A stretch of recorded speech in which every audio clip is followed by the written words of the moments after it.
तो मेरा नाम अपने सराज का स्वागत है इविल साइलेंट नाइट में। तो जैसा कि हम सभी लोगों ने पिछले एपिसोड में देखा था, यॉन ब्यूसो चियोन के पास पहुंच गया होता है और साथ ही वह चियोन से दोनों मास्टर्स को छोड़ने के लिए भी कहता है, लेकिन चियोन उसकी एक भी बात नहीं सुनता और उसे डीमन कल्ट के लोगों के ऊपर अटैक करने की वजह से उसके एक हाथ को भी काट देता है। और साथ ही चियोन की इतनी ज्यादा फुर्ती को देखने की वजह से यॉन ब्यूसो वह काफी ज्यादा घबरा जाता है और अपने मन कहने लगता है, क्या यह सचमुच इतना ही ज्यादा स्ट्रॉन्ग था। चियोन उसके एक हाथ को काटने के बाद उसकी तरफ आगे बढ़ता है और उसे कहने लगता है, जो मुझे चाहिए था वो मुझे मिल गया। चियोन काफी खतरनाक स्माइल देते हुए उसकी तरफ देखता है और उसे कहने लगता है, तो क्या तुम इसके अलावा और भी ज्यादा फाइट करना चाहते हो। तो अब आगे हमें दिखाया जाता है यॉन ब्यूसो को, जो कि तुरंत ही अपने हाथ की ब्लीडिंग को रोकने के लिए अपने एक्यूपंक्चर पॉइंट का यूज करता है और दूसरी तरफ से तुरंत ही अपने दूसरे हाथ से चियोन से फाइट करने के लिए भी पूरी तरह से तैयार हो जाता है। उसके एक इशारे से हमें दिखाया जाता है उसकी जितनी भी स्वॉर्ड होती है वह तुरंत ही उसके हाथ के इशारे से सामने की तरफ चली जाती है और यह सारी स्वॉर्ड सीधा उसी जगह पर जाकर लगती है जहां पर चियोन खड़ा हुआ था। लेकिन चियोन थोड़ा सा पीछे हटकर ही इसके अटैक को पूरी तरह से डॉज कर देता है। लेकिन यॉन ब्यूसो वह यहीं पर नहीं रुकता है, तुरंत ही अपनी सारी स्वॉर्ड को चियोन के चारों तरफ घुमाने लगता है। लेकिन दूसरी तरफ से चियोन को दिखाया जाता है, जो कि बड़ी खामोशी उसे ऐसा करते हुए देख रहा होता है। यॉन ब्यूसो अपनी सारी स्वॉर्ड को चियोन के चारों तरफ घुमाते हुए अपने मन में कह रहा होता है, भले ही वह एक घोस्ट जितना ही तेज क्यों ना हो, लेकिन मुझे नहीं लगता कि वह इस अटैक से बच पाएगा। इतना सोचने के तुरंत बाद ही यॉन ब्यूसो अपने अटैक को और भी ज्यादा एनहांस कर देता है, जिसकी वजह से एक तेज बवंडर सारे में फैल जाता है। इसकी वजह से हमें दिखाया जाता है ब्यूविंग के साथ साथ एक और शख्स जो कि वहीं पर खड़ा हुआ था, वह कहने लगता है, आखिर यह क्या बकवास है। तो दूसरी तरफ से ब्यूविंग उसे चियोन की चिंता होने लगती है। लेकिन हमें डार्क मास्टर को दिखाया जाता है, जो कि बड़ी शांति से उसी जगह पर खड़ा हुआ था और यॉन ब्यूसो को ऐसा करते हुए देख रहा होता है। इसके बाद हमें दिखाया जाता है पेंग फैमिली के एक शख्स को, जो कि तुरंत ही सभी लोगों से कहता है, यहाँ पर जितने भी लोग हैं जल्दी से सभी पीछे हट जाओ, नहीं तो हम सभी लोग इसमें पूरी तरह से कुचल दिए जाएंगे। और दिखाया जाता है वह स्वॉर्ड स्टॉर्म वह इतना ज्यादा पावरफुल हो गया था कि वह आसपास की चीजों को अपने अंदर निगलना चालू कर देता है। यॉन ब्यूसो जो कि अपनी पूरी ताकत लगा रहा होता है, उसे कहने लगता है, चाहे आज कुछ भी हो जाए लेकिन मैं तुम्हें पूरी तरह से क्रश कर दूंगा। और हमें चियोन को दिखाया जाता है, जो कि उसके स्टॉर्म के बिल्कुल बीच में खड़ा हुआ था। यॉन ब्यूसो तुरंत ही अपनी स्वॉर्ड को फॉर्म करता है और चियोन की तरफ अटैक करने के लिए आगे भेज देता है। लेकिन अगले ही पल हमें चियोन को दिखाया जाता है, जो कि नैनो का यूज करने के लिए पूरी तरह से तैयार हो गया था और एक ही झटके में अपने हाथ को ऊपर की तरफ उठाता है, जिसकी वजह से चियोन के आसपास प्रोटेक्टेड बैरियर बन गया होता है, जिससे टकराकर यॉन ब्यूसो की स्वॉर्ड वहीं पर रुक जाती है। यॉन ब्यूसो जैसे ही अपनी स्वॉर्ड को रुकते हुए देखता है तो अपने मन कहने लगता है, आखिर कैसे उसने मेरी ट्रू एनर्जी को इतनी आसानी से रोक दिया। अगर ऐसी बात है तो ठीक है, मैं अब अपनी ट्रू एनर्जी को और भी ज्यादा बढ़ाने वाला हूँ। लेकिन यॉन ब्यूसो कुछ कर पाता उससे पहले ही चियोन नैनो की मदद से उसकी सारी स्वॉर्ड को अपने कंट्रोल में कर लेता है और तुरंत ही तैयार हो जाता है यॉन ब्यूसो के ऊपर अटैक करने के लिए। हमें दिखाया जाता है चियोन जो कि पूरी तरह से तैयार हो गया था, जैसे ही अपने हाथ का इशारा करता है तो इसकी वजह से दिखाया जाता है उसकी सारी स्वॉर्ड सीधा ही यॉन ब्यूसो की तरफ आगे बढ़ गई होती है। यॉन ब्यूसो को समझ पाता उससे पहले दिखाया जाता है सारी स्वॉर्ड तुरंत ही यॉन ब्यूसो को आकर लगती है। यॉन ब्यूसो जैसे इस नजारे को दिखता है तो वह काफी ज्यादा चौंक जाता है और अपने कहने लगता है, यह तो पूरी तरह से इम्पॉसिबल है।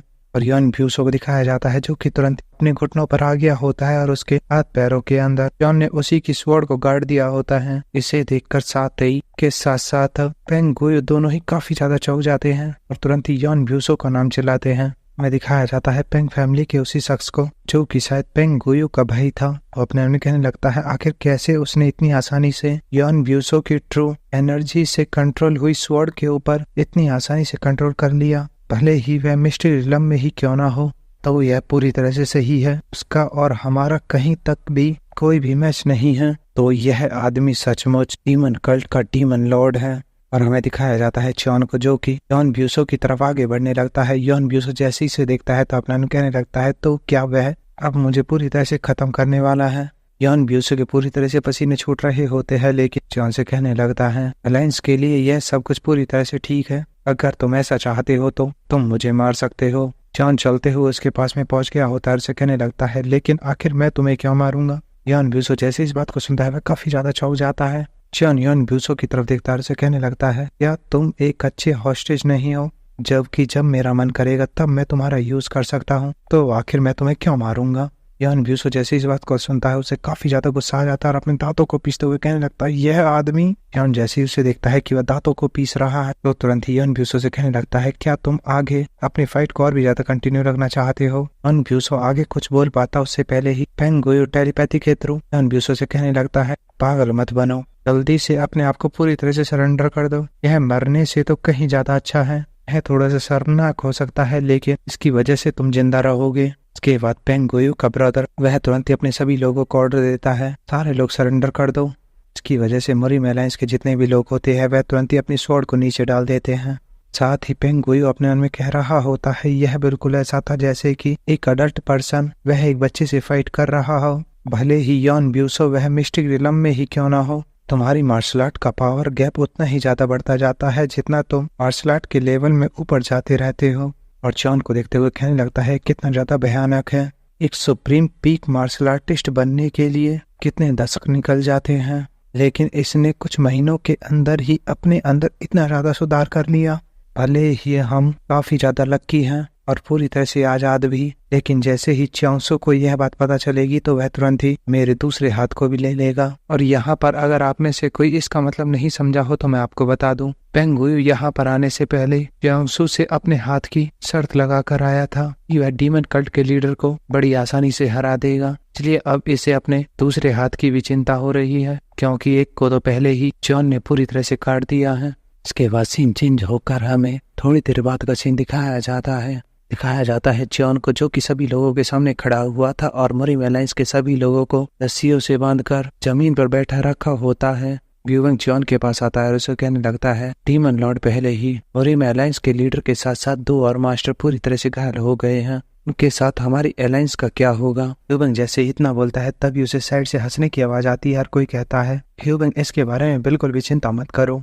यह शख्स जिसका कि मैं नाम बोल चुका हूँ कहने लगता है, हमने उन लोगों के साथ अलायंस इसलिए बनाई थी ताकि हम 6 स्कूल ऑफ मार्शल आर्ट के लोगों के सामने अपनी स्वॉर्ड से स्वॉर्ड बढ़ा सके, यानी कि उनसे लड़ाई कर सके। लेकिन अगर अब फाइट होती है तो या फिर अलायंस टूट भी जाती है तो यह एक मल्टी फ्रंट वॉर होगी। यह तो सिर्फ इस बात का नतीजा था कि हमने यान ब्यूसो को इसलिए इस हालत में पहुंचाया है क्योंकि उसने पहले हमें कम आंकने की गलती की थी, और यह यान ब्यूसो को इस सिचुएशन से बाहर निकालने के लिए सिर्फ एक छोटी सी कोशिश है। जिस पर च्योन भी हमें जवाब देता है, कहने लगता है, हाँ तुमने बिल्कुल सही कहा। और इस बात को सुनकर ग्यूवेंग भी काफी खुश हो जाता है। ग्यूवेंग आगे कहने लगता है, मैं तो खामखा ही इतनी ज्यादा चिंता कर रहा था। वह शख्स आगे कहने लगता है, हाँ मैं इसके बारे में समझता हूँ। उनके वेस्ट में अनऑर्थोडॉक्स अलायंस है और ईस्ट में सुप्रीम सेवर 6 स्कूल ऑफ मार्शल आर्ट के लोग हैं और साउथर्न साइड पर हम खुद है, तो इसलिए वे अलायंस को तोड़ने की स्टूपिड गलती तो कभी भी नहीं कर सकते। ग्यूवेंग इस पर च्योन से पूछने लगता है, तो फिर आखिर अब हम इसके अलावा और क्या करने वाले हैं। च्योन इस पर कहने लगता है, मैं यान ब्यूसो और 2 मास्टर्स के अलावा जितने भी लोग यहाँ पर है उन सभी को वापस भेज दूंगा।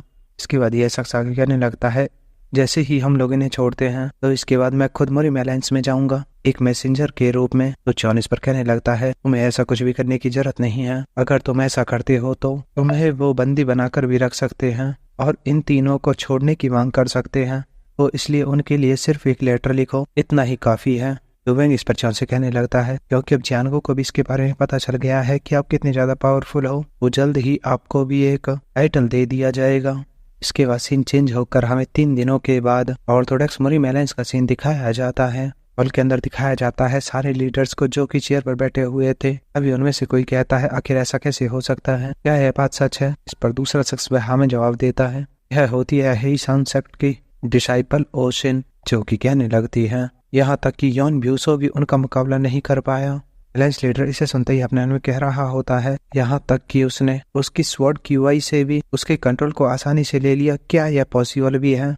इसके बाद एक और शख्स को दिखाया जाता है, यह होता है माउंट हुआ सेक्ट का सेक्ट लीडर पेंग चियांग वन, जो कि अपने मन सोच रहा होता है, तो क्या जो कुछ भी च्योंसू ने उसके बारे में कहा था, क्या वह सारी बातें पूरी तरह से सच है। सिर्फ कुछ ही महीनों के अंदर डीमन कल्ट का लीडर वह है लाइफ और डेथ रिलम तक पहुंचने में कामयाब रहा, क्या सचमुच यह पॉसिबल भी है। उसने पहले ही ह्यूमन लिमिट्स को पूरी तरह से पार कर दिया है। और तभी उसका ध्यान जाता है पेंग क्लैन के आउटर हॉल मास्टर पेंग यो सियोक के ऊपर, जिसने कि अपने कमर के पीछे एक बक्से को लटका रखा था। उसे पूछने लगते हैं, आखिर इस बॉक्स के अंदर क्या है। लेकिन यो शौक इस पर कुछ भी नहीं बोलता।